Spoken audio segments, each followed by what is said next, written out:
یا رسول اللہ صلی اللہ علیہ وسلم، کیا مجھے بھی آپ صلی اللہ علیہ وسلم کی رفاقت کا شرف حاصل ہوگا؟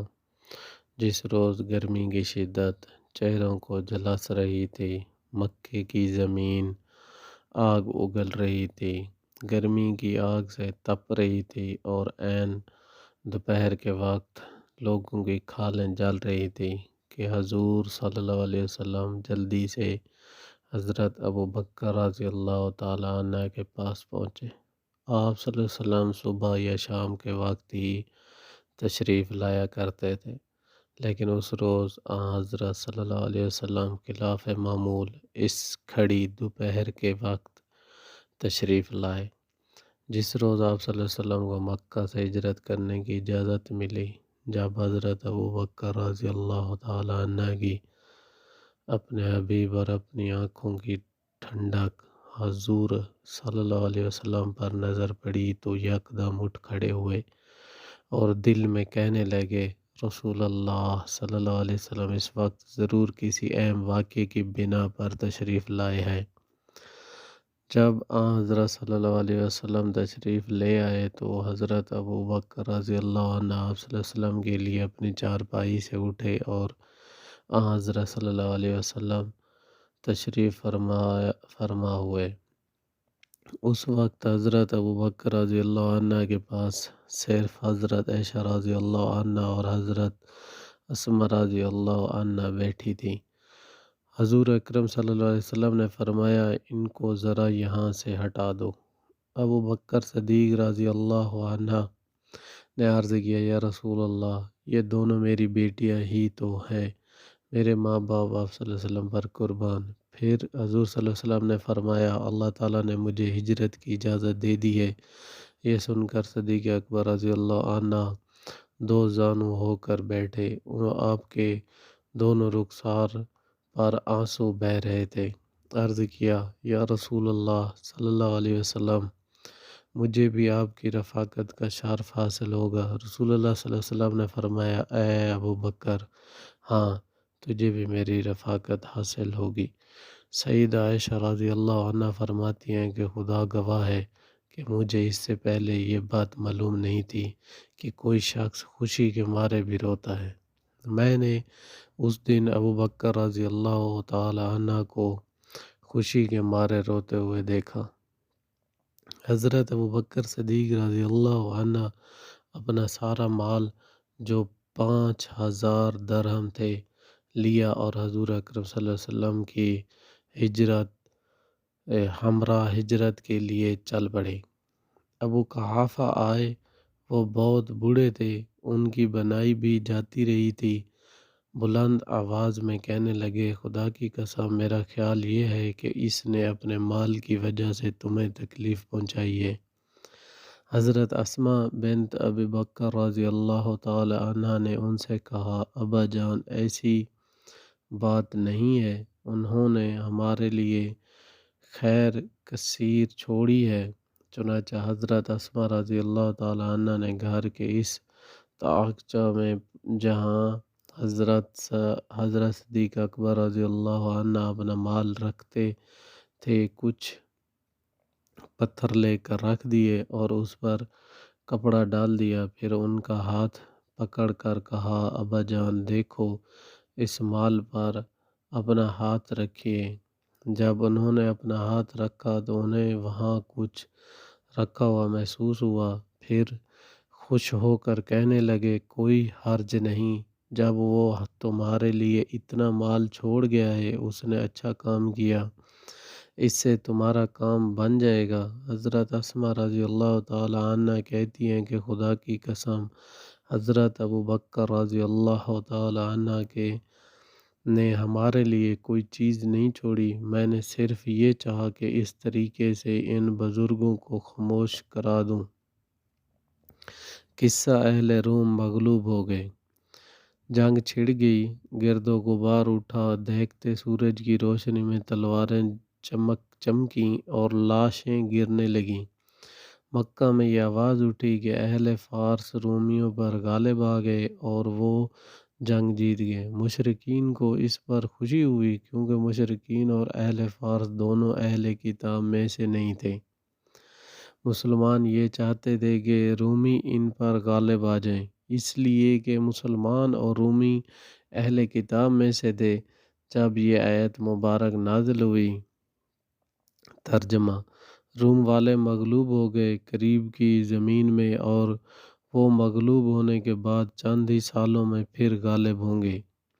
تو حضرت ابوبکر صدیق رضی اللہ تعالی عنہ مکہ کی گلیوں میں مذاق و آیات بار بار دہرانے لگے۔ مشرکین نے یہ دیکھ کر کہا، اے ابوبکر رضی اللہ عنہ، تمہارا صاحب کہتا ہے کہ اہل روم چند سالوں کے اندر اہل فارس پر غالب آنے والا ہے، کیا یہ سچ ہے؟ صدیق اکبر رضی اللہ عنہ نے فرمایا، آپ صلی اللہ علیہ وسلم نے سچ فرمایا ہے۔ وہ کہنے لگے، کیا تم اس پر ہمارے ساتھ قمار بازی کرتے ہو؟ یہ قمر بازی کی حرمت سے پہلے کا واقعہ ہے۔ چنانچہ 7 سال تک 4 جوان اونٹنیوں پر معاہدہ ہو گیا۔ جب 7 سال گزر گئے اور کوئی واقعہ رونما نہیں ہوا تو مشرکین بہت خوش ہوئے، لیکن مسلمانوں پر یہ بات شاق گزارنے لگی۔ جب یہ بات حضرت صلی اللہ علیہ وسلم سے ذکر کی گئی تو آپ صلی اللہ علیہ وسلم نے پوچھا، تمہارے نزدیک بعض سنیں چند سالوں میں سے کیا مراد ہے؟ حضرت ابوبکر رضی اللہ عنہ نے عرض کیا کہ 10 سال سے کم مدت۔ آپ صلی اللہ علیہ وسلم نے فرمایا، جاؤ ان سے مزید 2 سال کی مدت طے کر لو۔ چنانچہ حضرت ابوبکر گئے اور ان سے مزید 2 سال کی مدت کا معاہدہ طے کیا۔ ابھی 2 سال پورے نہ گزرے تھے کہ دونوں کی باہم جنگ ہوئی اور رومیوں کو غلبہ حاصل ہوا۔ اس طرح مسلمانوں کو وہ خوشخبری مل گئی۔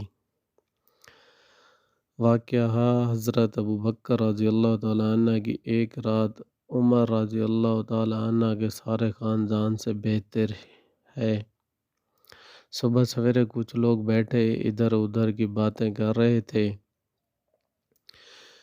ان دونوں میں سے ایک بات یہ تھی کہ وہ حضرت عمر رضی اللہ تعالی عنہ کو حضرت ابوبکر رضی اللہ تعالی عنہ پر فوقیات اور فضیلت دے رہے تھے۔ یہ بات اڑتی ہوئی امیر المومنین حضرت عمر بن خطاب رضی اللہ تعالی عنہ تک پہنچ گئی۔ چنانچہ حضرت عمر رضی اللہ تعالی عنہ دوڑتے ہوئے آئے اور لوگوں کے ایک بھرے مجمع میں کھڑے ہو کر فرمایا، خدا گواہ ہے کہ ابوبکر رضی اللہ تعالی عنہ کی ایک رات عمر کے سارے خاندان سے بہتر ہے، اور ابوبکر رضی اللہ تعالی عنہ کا ایک دن عمر کے خاندان سے بہتر ہے۔ پھر جب آپ رضی اللہ تعالی عنہ نے لوگوں کے سامنے حضرت ابوبکر صدیق رضی اللہ تعالی عنہ جیسی عظیم انسان کا ایک واقعہ بیان کیا تاکہ ان کو حضرت ابوبکر رضی اللہ تعالی عنہ کا مقام و مرتبہ معلوم ہو، حضرت عمر رضی اللہ تعالی عنہ نے فرمایا، ایک رات رسول کریم صلی اللہ علیہ وسلم غار کی طرف جانے کے لیے نکلے۔ آپ صلی اللہ علیہ وسلم کے ہمراہ ابوبکر صدیق رضی اللہ تعالی عنہ بھی تھے۔ ابوبکر رضی اللہ تعالی عنہ راستے میں چلتے وقت کبھی حضور صلی اللہ علیہ وسلم کے پیچھے چلتے اور کبھی حضور صلی اللہ علیہ وسلم کے آگے آگے چلتے، یہاں تک کہ رسول اللہ صلی اللہ علیہ وسلم کو جب اس کا علم ہوا تو آپ صلی اللہ علیہ وسلم نے پوچھا، ابوبکر رضی اللہ تعالیٰ عنہ، کیا وجہ ہے کہ تم کبھی میرے پیچھے چلتے ہو اور کبھی میرے آگے چلتے ہو؟ حضرت ابوبکر رضی اللہ تعالیٰ عنہ نے بڑے غم زدہ لہجے میں عرض کیا، یا رسول اللہ صلی اللہ علیہ وسلم، میں کبھی آپ صلی اللہ علیہ وسلم کے پیچھے چلتا ہوں تاکہ دیکھوں کہ کہیں کوئی آپ صلی اللہ علیہ وسلم کو تلاش تو نہیں کر رہا، اور کبھی آپ صلی اللہ علیہ وسلم کے آگے آگے چلتا ہوں تاکہ دیکھوں کہ کہیں کوئی گھات لگ کر آپ صلی اللہ علیہ وسلم کا انتظار تو نہیں کر رہا۔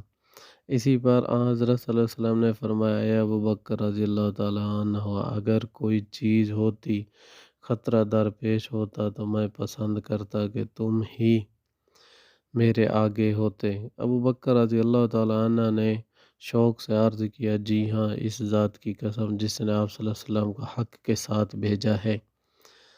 جب دونوں غار ثور میں پہنچ گئے تو حضرت ابوبکر رضی اللہ تعالیٰ عنہ نے حضور صلی اللہ علیہ وسلم کو یہ عرض کرتے ہوئے ٹھہرایا کہ یہاں رسول اللہ صلی اللہ علیہ وسلم آپ صلی اللہ علیہ وسلم ٹھہریے، مجھے پہلے اس غار میں جانے دیں، اگر کوئی سانپ یا مضر جانور ہو تو وہ مجھے نقصان پہنچائے، آپ صلی اللہ علیہ وسلم کو نہ پہنچائے۔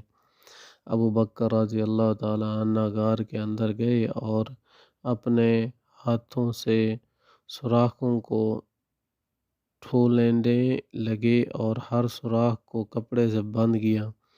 جب سارا کپڑا اس میں لگ گیا تو دیکھا کہ ایک سوراخ باقی رہ گیا ہے، اس میں اپنا پاؤں رکھ دیا۔ پھر نبی اکرم صلی اللہ علیہ وسلم اس غار میں داخل ہوئے۔ جب صبح ہوئی اور ہر طرف روشنی پھیل گئی تو حضرت صلی اللہ علیہ وسلم صدیق اکبر رضی اللہ تعالی عنہ پر نظر پڑی تو دیکھا کہ ان کے بدن پر کپڑا نہیں ہے۔ آپ صلی اللہ علیہ وسلم نے متعجب ہو کر پوچھا، اے ابو بکر رضی اللہ عنہ، تمہارا کپڑا کہاں ہے؟ حضرت ابو بکر رضی اللہ تعالی عنہ نے سارا واقعہ بتایا تو نبی کرم صلی اللہ علیہ وسلم نے اپنے دست مبارک اٹھائے اور یہ دعا فرمائی، اے اللہ، قیامت کے دن ابو بکر رضی اللہ عنہ کو میرے ساتھ میرے درجے میں کر دے۔ اللہ تعالیٰ نے وہی نازل فرمائی کہ اللہ جل جلالہ نے آپ کی دعا قبول فرما لی ہے۔ اس کے بعد حضرت عمر بن الخطاب رضی اللہ عنہ نے فرمایا، اس ذات کی قسم جس کے قبضے میں میری جان ہے، ابو بکر رضی اللہ تعالی عنہ کی وہ رات عمر کے خاندان سے بہت زیادہ بہتر ہے۔ واقعہ زہریلے سانپ کا ڈسنا۔ حضور اقدس صلی اللہ علیہ وسلم اور آپ صلی اللہ علیہ وسلم کے رفیق حضرت ابو بکر رضی اللہ تعالی عنہ غار کے اندر رپوش ہو گئے۔ تاریخی رات میں اندھیرا چھا رہا ہے، حضرت صلی اللہ علیہ وسلم کو نیند آ رہی ہے، چنانچہ حضور صلی اللہ علیہ وسلم نے اپنی آنکھیں بند کر لیں، حضرت صدیق اکبر رضی اللہ تعالی عنہ کی گود میں اپنا سر مبارک رکھا اور سو گئے۔ اسی دوران حضرت ابو بکر صدیق رضی اللہ تعالی عنہ کے اس پاؤں کو زہریلے سانپ نے ڈس لیا۔ جس پاؤں کے ساتھ انہوں نے سانپ کے بل کو بند کیا ہوا تھا، لیکن آپ رضی اللہ تعالی عنہ نے اس ڈر سے کہ کہیں رسول اللہ صلی اللہ علیہ وسلم بیدار نہ ہو جائیں، ذرا بھی حرکت نہیں کی، مگر کچھ ہی دیر کے بعد درد کی شدت سے ابو بکر صدیق رضی اللہ تعالی عنہ کے آنسوں کا ایک قطرہ رسول اللہ صلی اللہ علیہ وسلم کے چہرے مبارک پر گرا، جس سے حضرت صلی اللہ علیہ وسلم کی آنکھ کھل گئی۔ آپ صلی اللہ علیہ وسلم نے پوچھا، اے ابو بکر صدیق رضی اللہ تعالی عنہ، کیا بات ہے؟ حضرت ابو بکر صدیق رضی اللہ عنہ نے عرض کیا، اس وقت آپ رضی اللہ تعالی عنہ کو تکلیف ہو رہی تھی، میرے ماں باپ آپ صلی اللہ علیہ وسلم پر قربان، سانپ نے ڈس لیا ہے۔ حضور نبی کریم صلی اللہ علیہ وسلم نے اپنا مبارک لاب دین اس پر لگایا تو جو درد ان کو محسوس ہو رہا تھا وہ ایسا ختم ہوا کہ گویا جیسے سانپ نے ڈسا ہی نہ ہو۔ اور جس وقت حضرت صلی اللہ علیہ وسلم کی وفات قریب ہوئی تو اس زہر کا اثر خود کر آیا تھا۔